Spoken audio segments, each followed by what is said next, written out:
Vamos fazer aqui um preâmbulo, né? E recordar um pouco daquilo que a gente falou semana passada. Então, na semana passada, com esse título, Como vive o cidadão do reino, a gente percebeu que Jesus, ele nos levou a uma verdadeira compreensão do que é a espiritualidade. Jesus, ele desmontou a falsa justiça dos religiosos da sua época e ele revelou que o reino de Deus, ele não se limita a comportamentos externos. Ele começa no interior de cada homem. Então a gente percebeu que o cidadão do reino de Deus, ele não apenas evita o pecado visível, mas ele luta contra as raízes no seu coração. Porque você pode sentir um alívio muito grande se você não cometer um pecado visível e as pessoas não souberem dele. Mas a nossa luta não é apenas contra aquilo que nós fazemos ou as pessoas veem. Mas a nossa luta, ela é contra a raiz que está no nosso coração. Então, logo, o pecado não é falar mal de alguém. O pecado é pensar mal de alguém. É uma coisa muito mais profunda. Jesus, ele nos mostrou, nós vimos alguns pontos de comparação ali, entre o que a lei dizia e o que Jesus dizia. E a gente percebeu que Jesus nos mostrou que a ira por si só, ela já é uma semente que pode levar ao homicídio. Que o desejo impuro no coração, ele já revela um adultério no coração. E que a integridade, ela deve marcar até mesmo as palavras mais simples que saírem da nossa boca. Ou seja, o reino de Deus, ele começa diretamente de dentro para fora.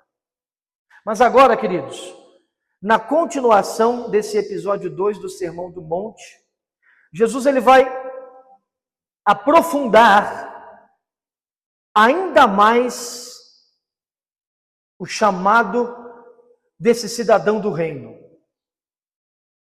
Porque não basta ser apenas transformado. É necessário que a nossa transformação, ela toque também as pessoas.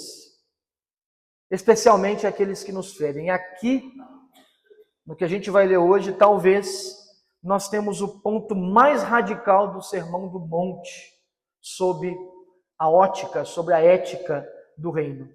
Porque é exatamente aqui que Jesus ele confronta diretamente o nosso coração e ele nos faz uma pergunta muito profunda. E a pergunta é: como o meu coração, como o seu coração reage às pessoas? Como o seu coração reage às pessoas que se relacionam com você? O seu coração, ele reage como o mundo, como todo mundo?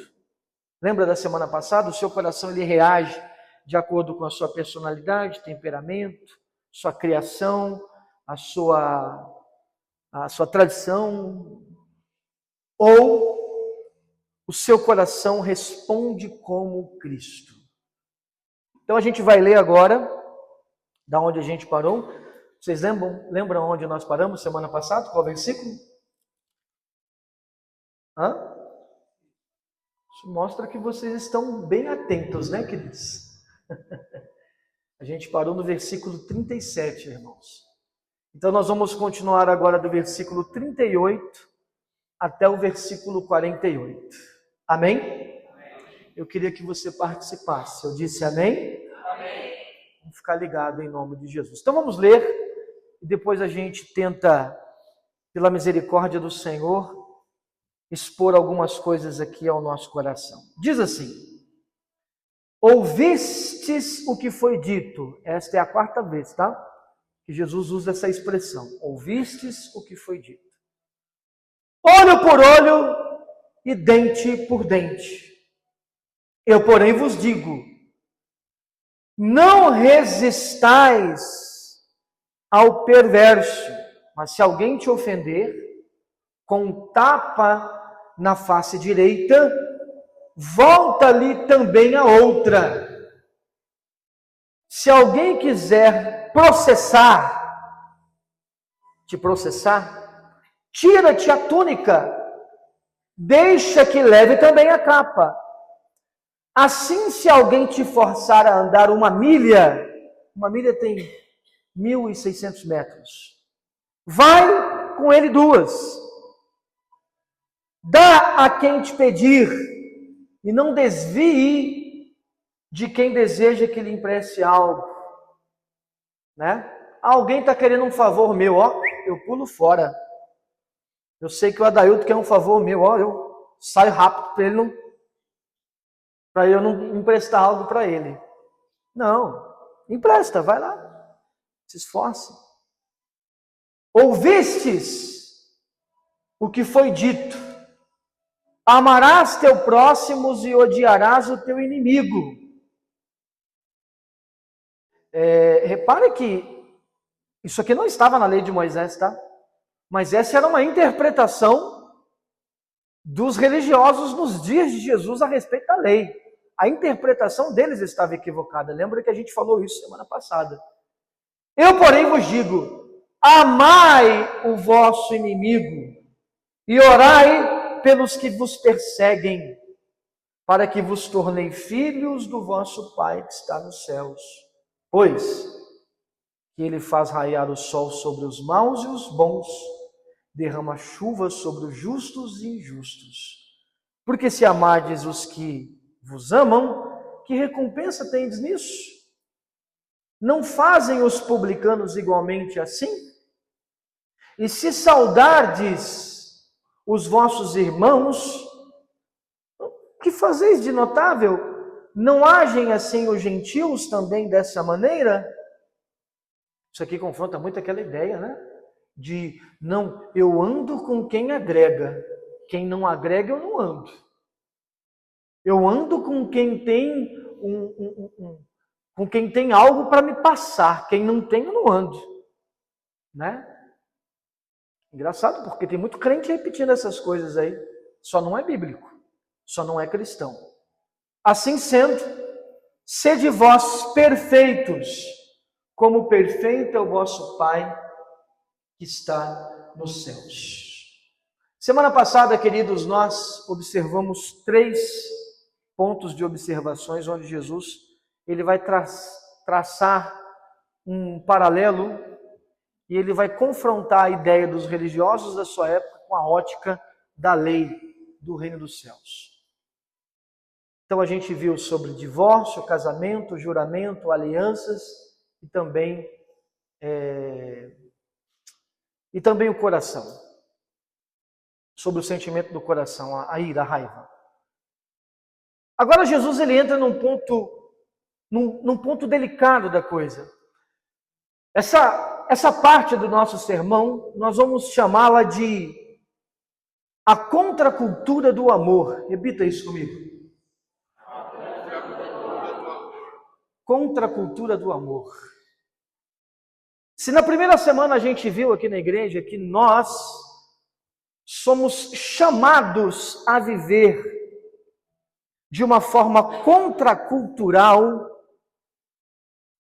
Lembre-se que a gente estava falando sobre felicidade, que a felicidade na visão do reino, ela é completamente diferente da felicidade da visão dos homens, porque a felicidade na compreensão do reino do qual Jesus ensina, ela não é determinada pelo cenário externo, mas por pertencimento, a quem essa pessoa pertence. Então, se nós somos chamados a viver uma vida contracultural, eu diria que a gente vai alcançar a expressão máxima dessa vida contracultural no amor. Porque hoje em dia, irmãos, no mundo, nós não temos problema pela falta da expressão da palavra amor. Todo mundo está falando de amor. Aliás, é justamente falando de um suposto amor que o mundo tem tentado se contrapor à igreja, que segundo eles é uma expressão de ódio.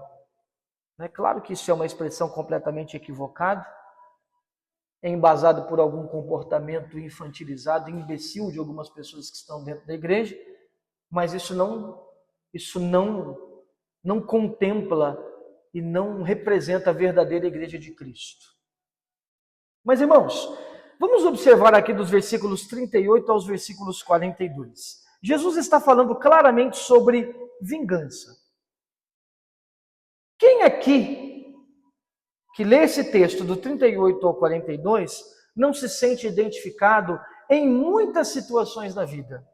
Porque ele está falando de alguém que é ferido, ele está falando de alguém que é ofendido, de alguém que é obrigado a fazer algumas coisas, de alguém que fica numa condição de constrangimento. Todo mundo. Quem aqui já foi ofendido? Vamos lá, irmãos. Vocês não vieram para o culto hoje? Participem. Quem aqui já foi ofendido, irmãos? Uma vez, duas vezes? São várias as vezes na vida que nós somos ofendidos. Que nós somos machucados. Né? E a pergunta que eu te faço é, o que você faz quando você é ofendido? Como você tem reagido quando você é ofendido? Porque pode ser que quando você tem sido ofendido, você esteja reagindo, lembra do que eu disse agora há pouco? Levando em consideração muitas coisas, menos Cristo, menos o Sermão do Monte, menos a ética do reino. Você leva em consideração o seu temperamento, o seu jeito, o que te ensinaram, o que você acha ser o padrão de etiqueta, de educação. Porque ninguém vai falar sobre educação agora. Porque alguém, quando é ofendido, se for uma pessoa bem educada, pode ser que ela vá reagir com muita finesse, com muita educação, com muito respeito. E mesmo assim, não transmitir o Senhor Jesus. Então não é de educação que nós vamos falar agora. Não é de ser polido, de ser calmo. Porque eu sou uma pessoa muito calma, sabe? Eu, graças a Deus, eu tomo meu chá de camomila todo dia quando eu saio de casa. Eu sou uma pessoa tranquila. Eu tomo o meu suco detox, né, com aloe vera. Então eu sou uma pessoa muito calma. Não é disso que a gente vai falar, não. Jesus está traçando um paralelo aqui entre a realidade do mundo e a realidade do reino. E qual é a realidade no mundo? A realidade no mundo é reaja. Sempre que você for ofendido, reaja. Né? Eu nunca me esqueço uma vez. Aliás, acho que todo mundo já viu isso em algum momento, né? Daquele pai mais bravo. Sabe aquele pai mais bravão, mais como é que fala? Heterotop. Que ele chega para o filho e fala assim, se você apanhar na escola, você vai chegar aqui em casa e vai apanhar também. O pobre do coitado tem que apanhar duas vezes, né? Já não, se apanhar uma, tem que apanhar duas. Né? Mas essa é a mentalidade. Filho meu não vai apanhar de ninguém. Filho meu não vai levar desaforo para casa. Então a gente aprende desde pequenininho a reagir de alguma forma. Né? Você precisa reagir. Você foi ofendido, reaja. Né? O movimento feminista, através das artistas, estava há um tempo atrás implantando isso na cabeça de muitas mulheres, e até dentro da igreja algumas mulheres gostaram da ideia. Porque você foi casado com um trouxa, que te batia, que te humilhava, que te traía, que falava mal de você, que te desonrava. O que você faz agora? Como é que falava? Cropped, é isso. Como é que falava? Coloca o cropped e reaja.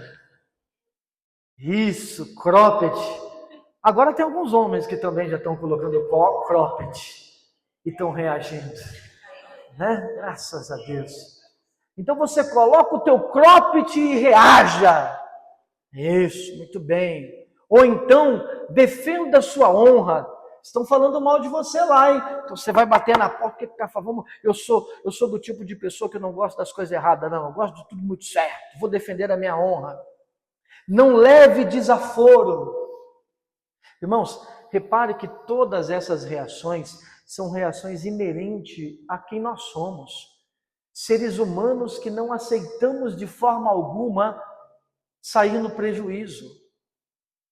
Mas o texto está dizendo assim, ó, se alguém quiser te processar, deixa processar. Alguém aqui já foi processado já, irmãos? Vou arrumar o melhor advogado. Ele quer me ferrar, vou ferrar com ele antes. Vai ver, o meu advogado não é qualquer um não, ele é advogado do PCC. Você vai ver. Vai ver se ele não é bom, ele tira qualquer um da cadeia, você vai ver se ele não vai mudar esse caso. Então, não, quer processar, tudo bem, pode processar. Não, mas está me obrigando a fazer uma coisa que eu não quero.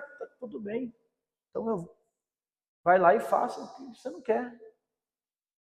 Sabe, irmãos, isso aqui parece tudo uma ideia idealizada, isso aqui parece tudo uma grande fantasia. Não, isso é impossível de ser feito. Eu nunca...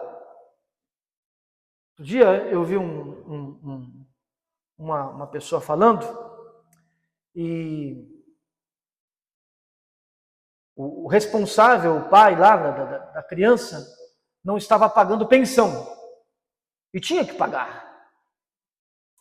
E todo mundo estava colocando conselhos, né? Isso é bobo. É o direito da criança. Vai lá, coloca na justiça, prende. A pessoa só falou assim, não vou não. Não está fazendo falta.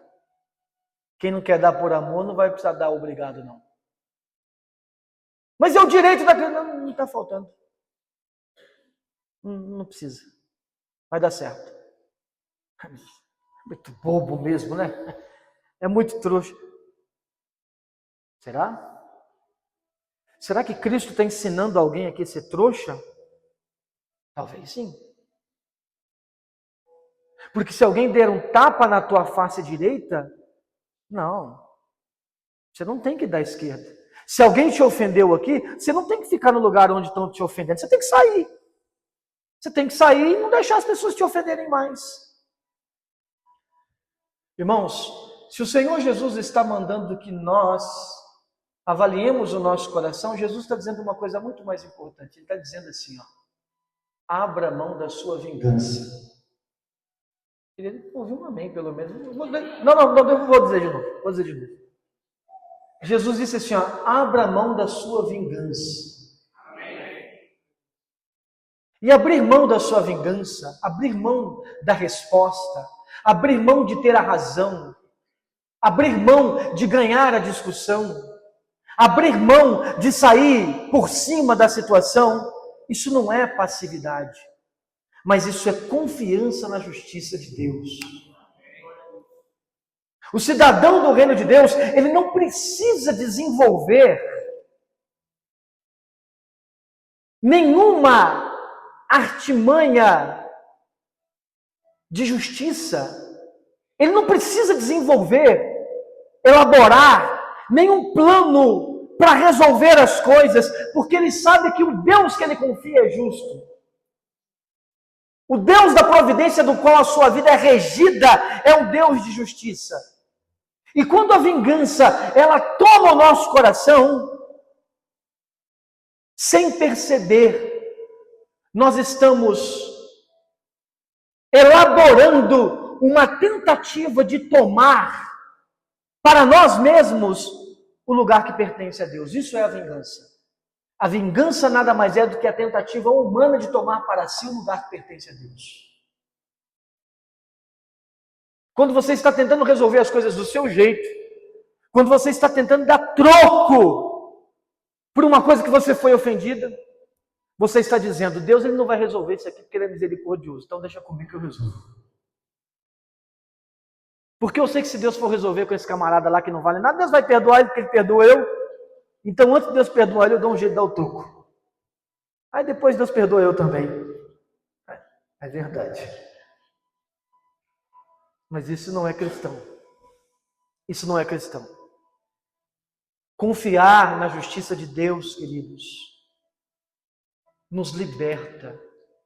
Confiar na justiça divina liberta o cristão da necessidade de revidar.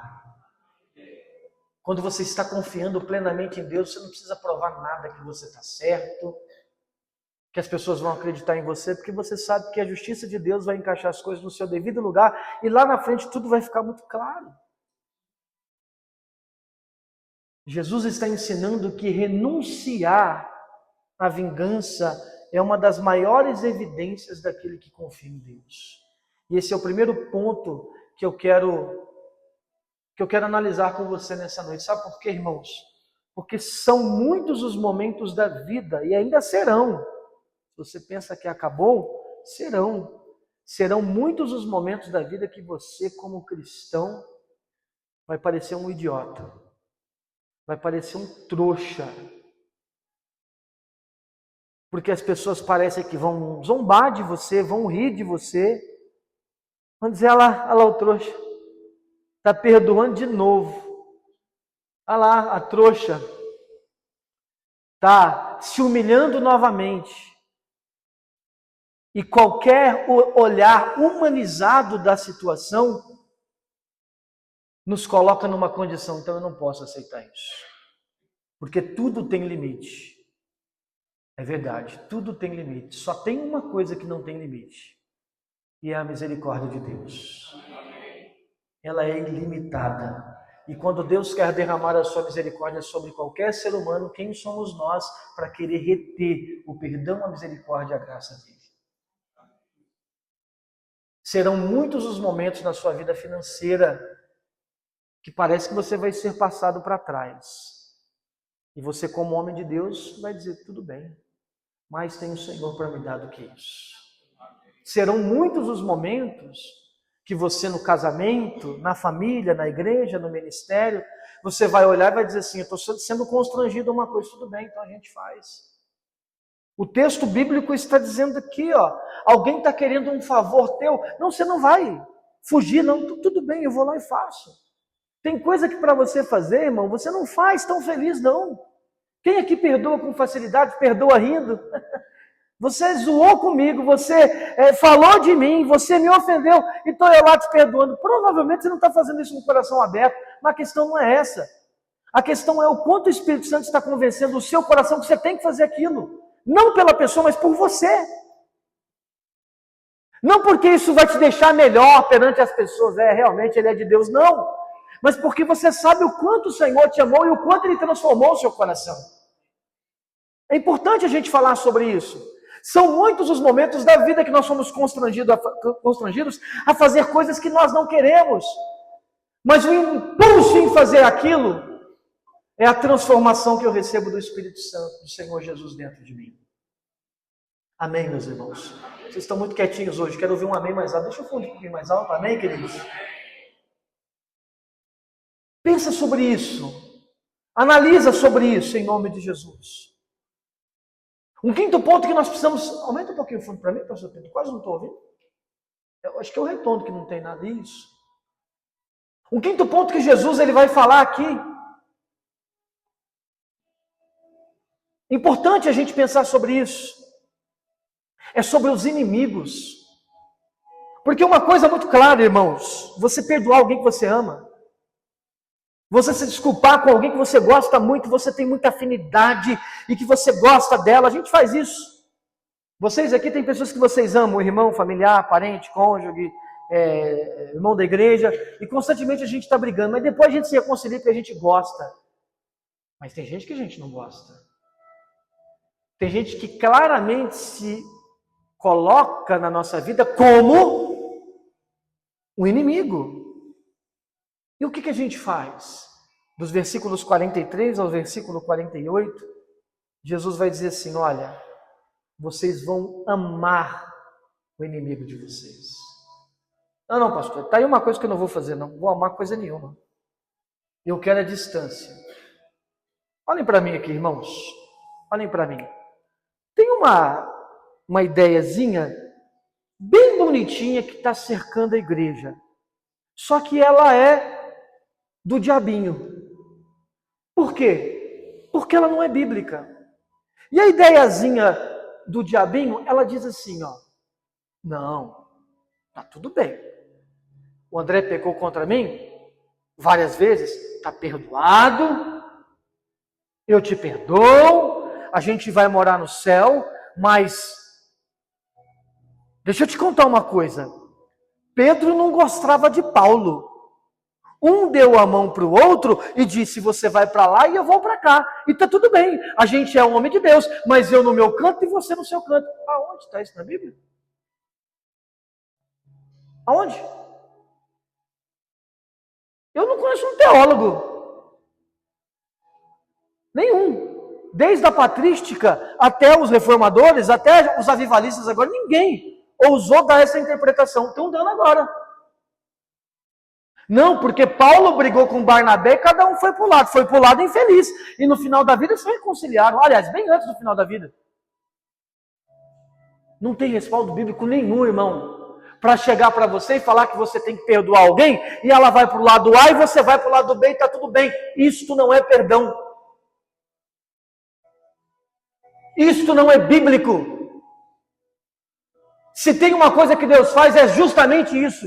Nos vestir da camiseta da amizade. Já viu falar da camiseta da amizade? Quando um filho começa a brigar um com o outro, você pega uma camiseta grande e veste ela nos dois. E fala, agora vocês vão ficar o dia inteiro juntos. Às vezes Deus tem que fazer isso. Pegar você que não gosta do outro aqui na igreja e meter uma camisa em você e falar, agora vocês vão ficar aí junto aí, ó. Ou vocês se matam ou vocês se entendem. Mas vocês precisam aprender que não existe divisão no corpo de Deus. Não existe facção no corpo. Tem alguma parte do teu corpo que não dá uma com a outra? Não tem. Está tudo aqui em sinergia, está tudo perfeito.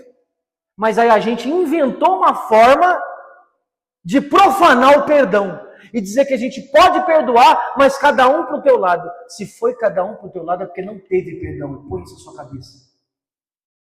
Põe isso na sua cabeça. Se foi cada um para o teu lado é porque não houve perdão. Porque o primeiro reflexo do perdão é justamente nós vencermos as nossas diferenças e às vezes elas até continuarem existindo, mas a gente continuar se amando. Porque a Bíblia não fala que as diferenças precisam deixar de existir para a gente continuar junto. A Bíblia fala que o amor precisa prevalecer. E às vezes o amor prevalece porque ele tudo suporta, mesmo nas diferenças. Isso é maravilhoso. Porque claramente, nesta que eu posso dizer que é uma das declarações mais revolucionárias da Bíblia, Jesus está dizendo algo diferente do mundo. Porque o mundo vai dizer assim, você vai amar quem te ama. Por isso que o comunista chega lá e ele fala assim, mais amor, mais amor, mais amor. E o fascista, fogo no fascista. Mas você está falando de amor, então, amor para quem eu acho que deve amor. Amor para quem eu acho que merece o meu amor. Mas quem pensa diferente de mim, se faz fogo nele. Não, isso não é amor. Porque o amor projetado por Cristo é o amor que ama todos, inclusive aquele que ofende. Inclusive aquele que fere. E Jesus está chamando diretamente para nós termos uma disposição do nosso coração. Não apenas a não ter um coração de vingança, mas como começar a amar quem está nos ferindo. E como que eu vou amar alguém que bateu na minha face? Porque a primeira coisa que você pode chegar para mim e falar hoje é assim, por que eu tenho que fazer isso? Por que eu tenho que amar alguém e orar por alguém que me magoou? Por que eu tenho que amar alguém? Irmãos, preste atenção, deixa eu não tirar a atenção, por favor. Por que eu tenho que amar alguém que falou mal de mim? Por que eu tenho que amar alguém que está diretamente me ferindo? Por quê? Porque Deus é assim. E se Deus é assim, Ele espera que o cidadão que vai morar no seu reino também seja assim. eu não sou Deus, mas você vai morar com Deus. E você só vai morar com Ele porque você vai se assemelhar a Ele. Vocês estão crendo nisso em nome de Jesus, irmãos? Esse Deus, o fundo está sumindo, pastor Pedro. Esse Deus, Ele derrama graça sobre justos e sobre injustos. Não tem como o cidadão do reino dos céus não se assemelhar a quem é o Pai. E o amor cristão que Jesus está nos ensinando é um amor que não nasce do merecimento do outro. Então a Bruna, ela vai ser muito devota ao amor do Adaildo, porque não é qualquer um que tem um marido como o Adaildo. Ele manda flores, ele é romântico, ele é carinhoso, ele é provedor. Claro que ele tem que ser todas essas coisas. E se não estiver sendo, precisa ser exortado para que seja. Mas o amor dela não está alinhado ao merecimento do que ele faz. Mas o amor que ela demonstra a ele está ligado diretamente ao amor que ela recebeu de Deus, e o reflexo desse amor que ela recebeu de Deus toca na vida dele. E ele faz a mesma coisa. Não, então eu vou amar muito o Adailto, porque eu vou amar muito a Bruna, porque não. Sabe qual é o grande problema? Você está esperando o seu marido ser transformado para você amar ele. Ama ele como você é amado por Deus. Sabe qual é o seu problema? Você está esperando sua mulher ser maravilhosa para você amar. Ama ela como Deus te ama. E quando um fizer isso um com o outro, as coisas vão funcionar. Agora, enquanto a gente ficar aqui nessa disputa de cobrança, que você tem que melhorar nisso, e você tem que melhorar, não vai melhorar nada. Porque nós somos seres humanos passivos de imperfeições. Então a nossa condição de amar alguém é por aquilo que a gente recebe de Deus. E se eu passar a vida inteira amando alguém que nunca me quer corresponder? O problema é teu. Vai e faz. Legal você?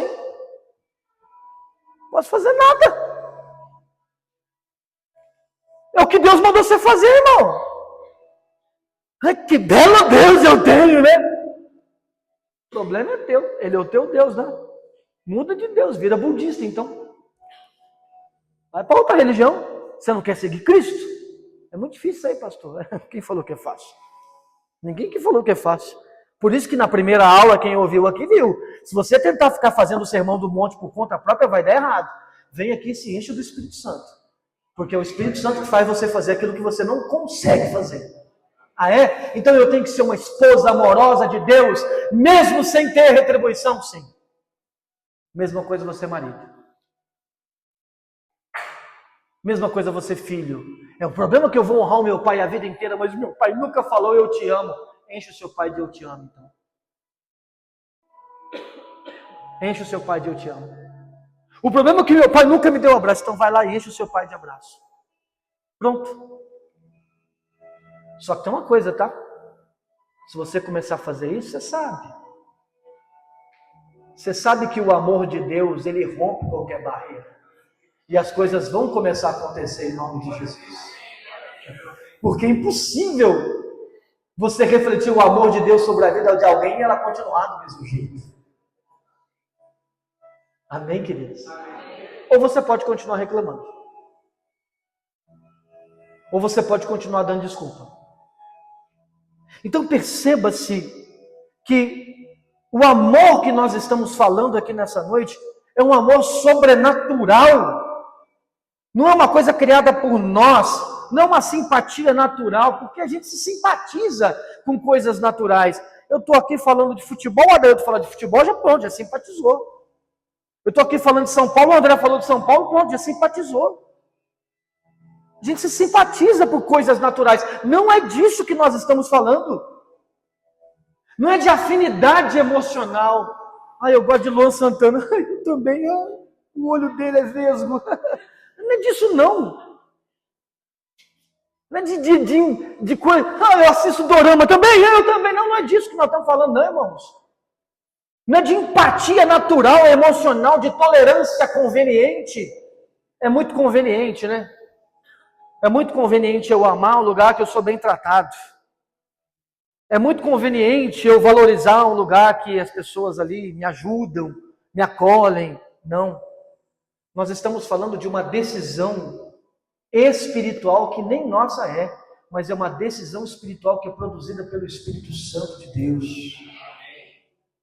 Que é, se você olhar pela carne, você vai dizer assim: eu não estaria perdoando, eu não estaria amando, eu não estaria me doando. Mas por que você está? Não sei. Mas é o Espírito Santo que está me levando a isso. Amar os inimigos é a prova suprema da contracultura cristã. Grava isso no seu coração. Sabe quem é o cara que não perdoa? Quem? O fraco. O forte não tem medo de ser intitulado de idiota, de trouxa, de panaca. O forte, ele perdoa. O forte, ele dá outra face. O forte aceita que falaram dele e ele não foi lá tirar satisfação. Esse é o cara que é guiado pelo Espírito Santo. E aí vem a frase que eu compartilhei com vocês há 3 semanas atrás. Você se parece mais com Jesus quando ama quem não merece. Sabe quem que Jesus iria amar se ele fosse amar só quem merece? Ninguém.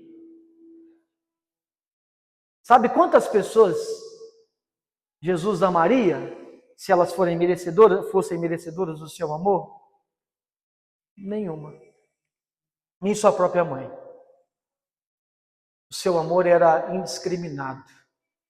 Não havia marginalização e criminalização. Ele amava todos. Olhem para mim, porque agora a parte fica pesada. A palavra fica pesada agora. Está preparado para ouvir? Vocês não estão nem falando hoje. Estão um velório isso aqui, que Deus me livre. Estão preparados para ouvir? Vocês não vão perder o apetite, não? Eu tenho certeza que vocês não vão perder o apetite. Se até que eu chego ao ponto para dizer para você que você tem que amar e perdoar o teu inimigo, como é que você pode ter alguém dentro da tua casa, dentro da tua vida, que você disse que é a tua vida, que você vai levar para o resto da vida e você não consegue fazer isso? Se o Senhor está te chamando para poder fazer tudo isso aqui com alguém que você intitula teu inimigo, como é que você pode não estar conseguindo fazer isso aqui com alguém que está próximo de você? Para provar o quanto eu e você estamos mal na fita. Para provar para mim e para você o quanto a gente está muito aquém do que Cristo espera de nós. Irmãos, o cidadão do reino, ele deve orar por quem persegue. Ele deve servir quem está o rejeitando. Oh, mas você parece um bobo, você está lá falando que está orando para a pessoa não está nem dando bola. Pois então, eu vou continuar. Oh, mas você até falou para ela que você queria fazer uma visita, ela nem ouviu. Tá bom, tudo bem. A missão é essa, orar por ela, eu vou continuar. Mas está rejeitando, você está servindo, não tem problema. Jesus fez isso o tempo todo. Jesus está nos chamando para perdoar quem nos ofende. Para responder com graça a quem não merece graça.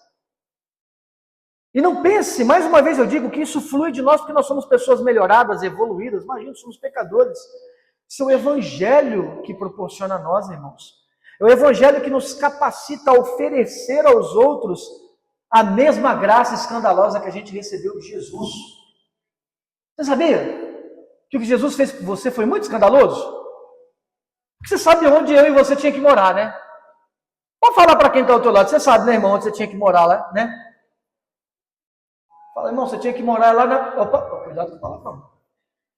Mas é lá mesmo onde você pensou. É escandaloso o que Jesus fez comigo e com você. É escandalosa a forma que Ele me perdoou. É escandalosa a forma que Ele me salvou. É escandalosa a forma que Ele me resgatou. E o Evangelho capacita eu e você a oferecer às pessoas a mesma graça escandalosa que nós recebemos de Jesus. Se fosse para você perdoar só quem merece, isso não é perdão. Se fosse para você amar só quem merece, isso não é amor. Se fosse para você servir apenas quem te interessa, isso é negócio.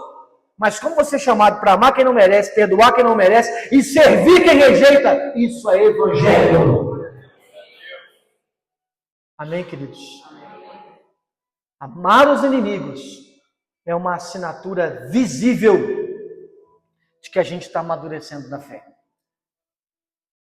De que a gente está crescendo. que a gente está amadurecendo e chegando e lutando para chegar um dia à estatura de Cristo. Está preparado para ser chamado de trouxa? Olha no fundo dos olhos de quem está ao seu lado. Não é para xingar não, calma, não mandei ninguém xingar. Era para falar outra coisa. Faz uma pergunta para ela, está preparado para ser chamado de trouxa? Não, eu quero que você olhe nos olhos. Por favor, olha e pergunta, está preparado para ser chamado de trouxa? Olha aqui para mim. Sabe o que é capaz de muitos de vocês pensarem? É muito capaz de muitos de vocês fazerem assim.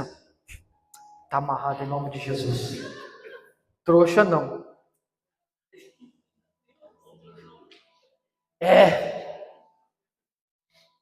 Por que eu fui ser cristão? Acho é pouco. Se desviar agora, você sabe que você vai perder.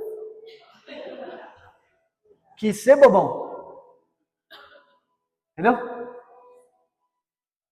Tá preparado? Não estou preparado, pastor. Tá tudo bem. Uma hora você vai ter que se preparar. Se você quiser viver o amor de Deus na sua vida. Porque quando você vive de fato o amor de Deus na sua vida, ele reflete nas suas relações. E não quando as coisas estão bem, mas quando as coisas te afrontam. Amém? E aí, queridos, Jesus ele vai terminar no versículo 48, dizendo: assim sendo, sede vós perfeitos, porque perfeito é o vosso Pai que está no céu. Olha, Jesus ele não está, irmãos, nos exigindo uma impecabilidade. Jesus não está nos incentivando a ter uma vida aparentemente perfeita, absoluta nessa vida. Não é isso que ele está dizendo. Mas ele está nos chamando a uma maturidade, a uma integridade, a uma plenitude em nossos corações, do qual a perfeição é a nossa direção. A perfeição, ela está ligada diretamente, não à consumação imediata, mas às coisas que vão acontecendo de glória crescente até nós chegarmos na eternidade. Esse é o alvo de uma vida santificada. O alvo de uma vida santificada é o Adailto ter algumas dificuldades hoje, mas amanhã essas dificuldades se atenuarem, e no outro dia se atenuarem ainda mais. E no outro dia se atenuar ainda mais. E você vai alcançando uma maturidade até você chegar no teu alvo, que é a eternidade. Agora, como crente, irmãos, a gente não pode começar a desenvolver dificuldades hoje que a gente não tinha antes.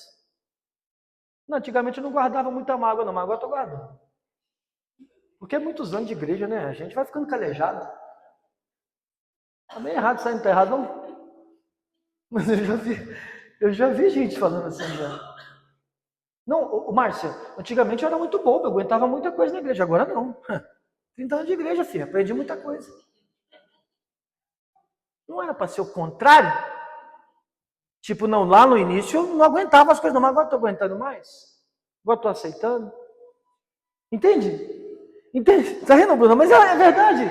Às vezes a gente começa a olhar para a nossa vida como cristão e você fala assim, mas parece que como cristão antigamente eu era obreirinho aqui na igreja e o pastor me chamava de demônio. Quem já teve um pastor que chamou você de demônio? Charlie já teve? Quem mais? Quem já teve um pastor que chamou de demônio? Só Ivanildo já teve? Já teve, Márcio? Não, o André já deve ter te chamado de demônio já, Márcio. Já teve já, ô Samuel? Já teve, Silvana? Nunca teve? Quem te chamou de... Ô, Diego, que pastor que te chamou de demônio, Diego? Você só teve outro pastor? Que conversa é essa? Está levantando a mão. Chegou agora e levantou a mão agora. Hã? Antigamente eu era obreirinho, rapaz. O pastor, eu tinha um pastor que chamava a gente de desgraçado. Desgraçado. Chamava de desgraçado, de demônio. Uma vez ele falou que eu não era homem. Um pastor que falou para mim que eu não era homem, que eu falei assim, uai, será? O pau que estão dizendo. Eu falei, não, eu acho que eu sou sim. E aí, não, sou sim, sou homem, né? Acho que eu sou sim, sou homem. Podia xingar, podia humilhar e estava aqui firme. Podia humilhar o irmão que o irmão estava aqui. Agora qualquer bronca que dá já é um sentimentalismo. Não é assim também não, porque agora eu tenho filho. E daí que você tem filho? E daí? Você, eu, nós somos os chamados para caso nós formos ofendidos, caso alguém quiser bater na face direita, fira-me o justo, será um óleo precioso que a minha cabeça não rejeitará. Amém. Não vou reivindicar o direito, a vingança, a justiça, porque ela pertence a Deus. Então vou fazer o quê? Só vou sair da igreja. Não! Eu vou orar por você, cretino. Não precisa falar o cretino, Vanessa. Só se estiver muito nervoso. Eu vou orar por você, eu vou te amar. Eu vou te fazer um favor. Está precisando do cartão? Passa aí. Abençoar. Não precisa pagar também não. É muito besta mesmo, né, rapaz? Você é um trouxa. Você já não é nem mais crente, você já é trouxa. Então tá bom. Olha para mim. Se em alguma das suas relações, fique feliz. Se você saiu como bobo da situação, mas ali você manifestou a misericórdia de Deus. Escandalosa do mesmo jeito que você recebeu. Tá bom? Porque alguém vai dizer para você assim, mas você não devia ter amado o que você amou. Você não devia ter feito, mas tá tudo bem. Não é sobre o amor que eu estou desenvolvendo aqui, que é bonitinho. É sobre a graça que eu recebo de Deus. É um reflexo daquilo que eu recebo. Eu dou o que eu recebo. Amém, irmãos? É para isso que Cristo está nos chamando. Para uma vida sequencial, progressiva. O progresso nessa vida espiritual é uma evidência de que a graça de Deus está diretamente, sendo operada dentro de nós. Está acontecendo. Ela flui. Por isso que nós vamos melhorando, nós vamos avançando. Porque no reino de Deus, a perfeição, ela não é a ausência das nossas dificuldades, das nossas lutas, das ofensas, dos problemas. Mas ela é uma recusa no nosso coração em fazer uma aliança com qualquer coisa que seja pecado, com aquilo que desagrada a Deus. Entende? É isso. Não estou dizendo que é errado. O Adailton me ofendeu, eu não vou andar mais com você não. Ninguém falou que isso é errado. Mas eu me recuso a não agir como Jesus agiria. Se Jesus fosse ofendido, o que você imagina que Jesus ia fazer? Então, tchau. Não quer que eu... Não. Ele estava o tempo todo ali chorando e dizendo, Pai, perdoa, não sabe o que fazem. Então eu me recuso a agir de uma forma que Cristo não agiria. Amém, queridos? Amém. Irmãos, nós estamos chegando na parte final do nosso sermão, mas é importante a gente falar que o grande ensino dessa parte, desse episódio 2 do Sermão do Monte, é que o reino de Deus ele não transforma as nossas condutas. O reino de Deus ele transforma as nossas motivações. Repitam comigo, o reino de Deus não transforma apenas a minha ação. Ele transforma a minha motivação. Então não é o que eu faço com a mão aqui, queridos. Mas é o que a mão faz porque é o que está aqui, ó, no meu peito. Dentro de mim. Começa a transformar aqui. E a pergunta que o homem de Deus, que a mulher de Deus tem que fazer, não é qual é o mínimo que eu tenho que fazer como crente, mas o que eu tenho que fazer para refletir o caráter de Cristo nisso aqui. Porque o cidadão do reino, ele não busca aparência, aprovação humana, reputação espiritual. Ele busca santidade, ele busca integridade, ele busca comunhão com Deus.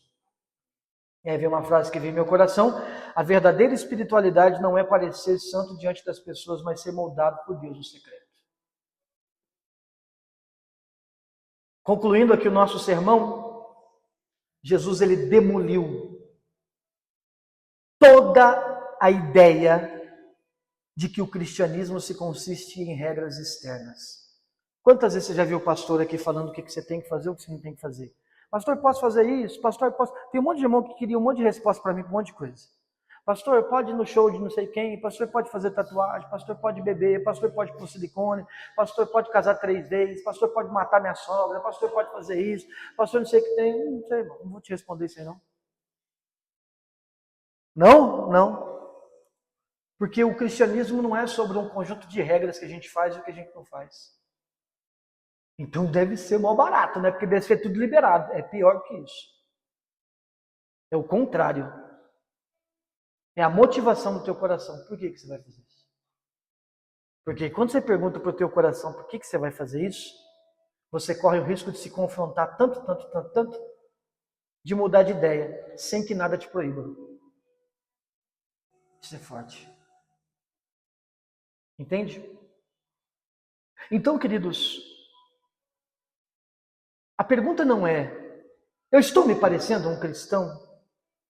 Mas a pergunta é, o meu coração está sendo transformado por Jesus? Amém? Vamos a 4 aplicações, mas vamos pegar agora o que a gente aprendeu hoje e semana passada. Amém? Anote essas 4 aplicações porque vai ser muito útil para você. Primeira delas, coloque aí para mim. Examine a sua justiça. Sua vida espiritual é aparência ou realidade? Você parece piedoso ou você está sendo transformado?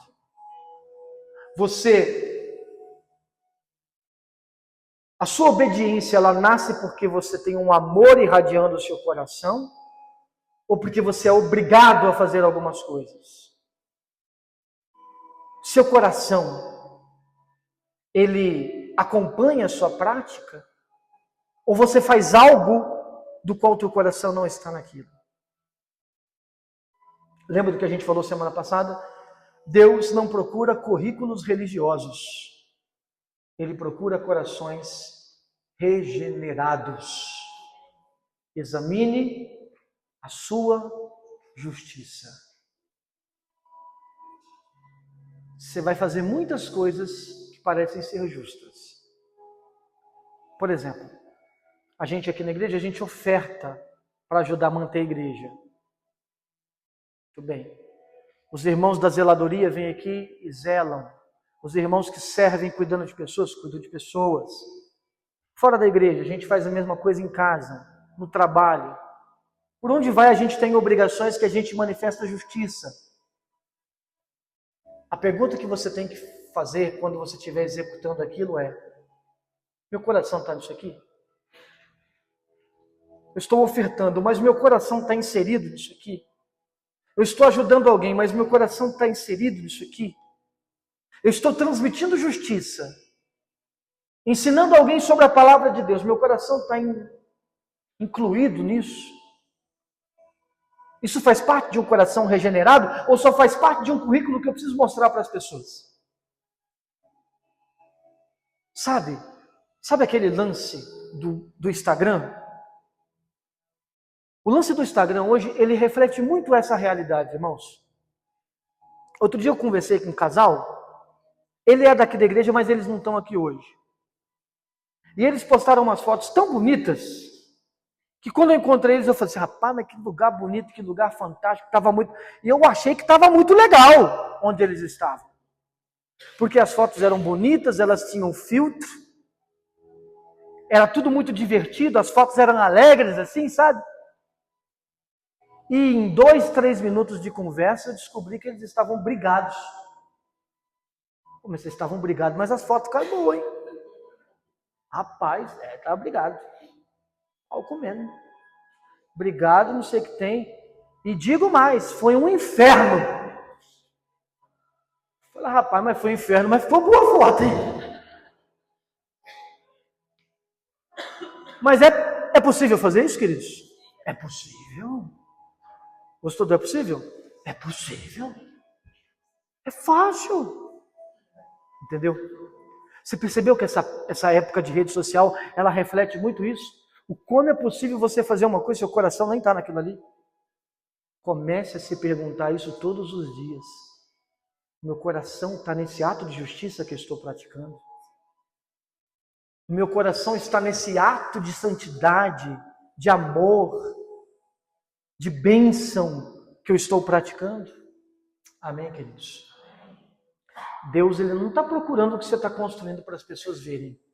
Ele quer saber se o seu coração é regenerado ou não. Segunda coisa, irmãos, trate o pecado na raiz. Não espere o fruto aparecer, mate na raiz. Ressentimento, fantasias pecaminosas, desejos impuros, pequenas concessões, tudo isso tem que ser matado. Porque Jesus ele vai apontar para uma realidade. A realidade que o adultério, ele nasceu de uma olhadinha que você deu. Que o homicídio, ele nasceu de uma magoazinha que entrou. E Jesus vai contando mais um monte de coisa. Que a vingança entrou no teu coração só por causa de um sentimento de injustiça. Que esse ódio ao inimigo, ele nasceu porque você tratou ele como inimigo, quando você deveria orar por ele. Então Jesus ele pega uma coisa absurda e diz, você não praticou, né? Essa coisa absurda. Mas a mesma raiz de quem praticou essa coisa absurda está no teu coração, só que você trata ela como o quê? Como um vírus controlável. E você se esquece que você é ser humano, isso aí pode crescer, tá?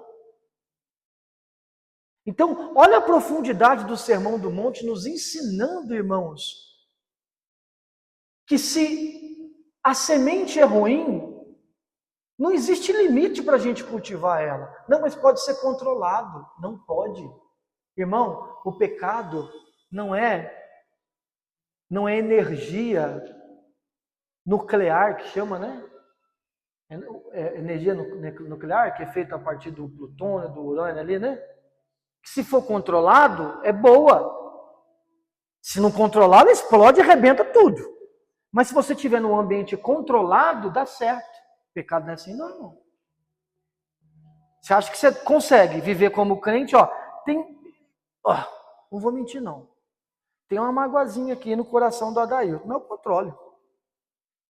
Eu controlo, eu chego na frente dele, eu dou risada, oi, bênção. Tudo bom? Glória a Deus. Satanás, filho do diabo. Tchau, Bruna. Desgraçado. Amém, Jesus. Glória a Deus. Jesus é maravilhoso, né? Tomando seu... Oi, Dai. Cláudia. Ah, você tá rindo. Tá rindo? Você sabe que é verdade, né, queridão? Não, dá para controlar. Dá para controlar. Ok. Por nada não, mas aquele tal de André é uma delícia, né? Vamos estar amarrado no nome de Jesus. A calça que ele está hoje. Calça que ele está hoje, só o Zezé de Camargo tem uma igual. Meu Deus do céu. Oi. Mas está amarrado. A gente fica brincando, irmão. Achando que a gente pode ir controlando algumas coisas, entendeu? Brincando com algumas coisas. Tem irmão que gosta de brincar. Se eu fosse do mundão, hein? Que fosse do mundão, irmão? Como assim fosse do mundão? Porque tem irmão que fala até com saudade. Antes de me converter, meu irmão. Lembra lá, ô cabuloso? Você lembra como é que era, cabuloso? O bicho ficou a estralar, né? Mas hoje Jesus me trouxe para o reino. Mas é cabuloso. Os caras me chamam ainda, às vezes. Mas hoje o meu compromisso é com Jesus, né? Só faltou falar, que bosta. Só faltou isso. Né? Cara, vamos tratar as coisas como elas devem ser tratadas na raiz. Não tem coisa que eu não vou alimentar. Lembra do Demogorgon? Você sabe o que é um Demogorgon? Silvana sabe. Quem mais sabe o que é um Demogorgon? Os mais jovens sabem, os velhos não sabem. Como é que é o nome do menino que ficou lá alimentando o Demogorgon? Will? Não, foi o Steve, não foi?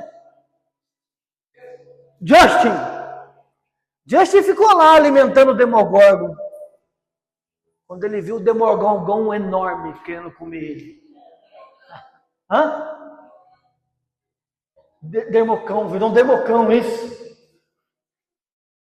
Continua alimentando o Demogorgon. Vai lá, a maguinha que você tem no coração. E aí sempre aparece um satanazinho aqui na igreja para poder falar. Mas eu já percebi, Bruna. Pode começar agora, conversa aí comigo aqui, ó. Mas eu já percebi, Bruna, que ela não gosta muito de você. Aquele dia na chácara ela falou. Ó. Alguma coisa aconteceu na chácara aí. Alguma coisa aconteceu na chácara, Bruna. Precisamos investigar isso aí. Vai lá, alimenta, continua alimentando. Vai lá. Dá nada não, pastor. Não. Pecados tolerados no secreto do coração se tornam tragédias visíveis com o passar do tempo. Que você ore em nome de Jesus e diga: Senhor, tire do meu coração toda a raiz de pecado, de amargura, de revolta, de ódio, tudo que não pertence ao Senhor em nome de Jesus. Terceiro, pratique a graça radical. Quem conhece a misericórdia de Deus não pode viver pela lógica humana de vingança.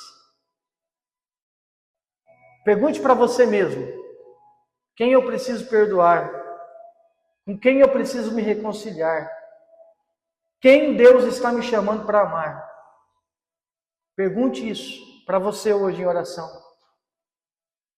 Quem eu preciso perdoar? Quem eu preciso me reconciliar?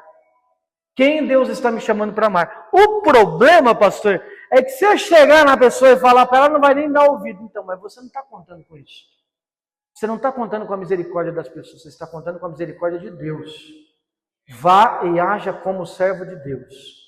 Se o outro lado não tiver contraponto, você não precisa do contraponto das pessoas, você precisa do contraponto de Deus. E Ele já iniciou no seu coração o desejo de amar. Quando Ele te perdoou, quando Ele te regenerou com o amor dEle. Pratique a graça radical.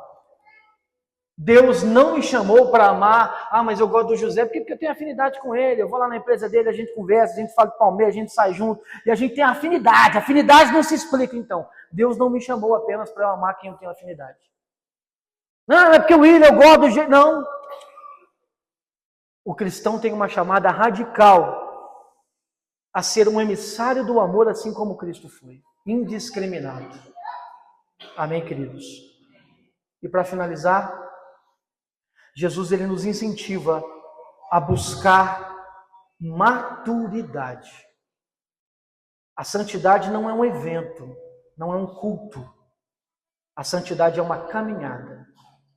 É quando você amanhã, sexta-feira, percebe que você foi mais pragmático, mais rápido, mais sensível a tomar uma atitude como cristão de uma forma, digamos que mais espontânea do que foi hoje. E a coisa vai cada vez mais crescente, em nome de Jesus.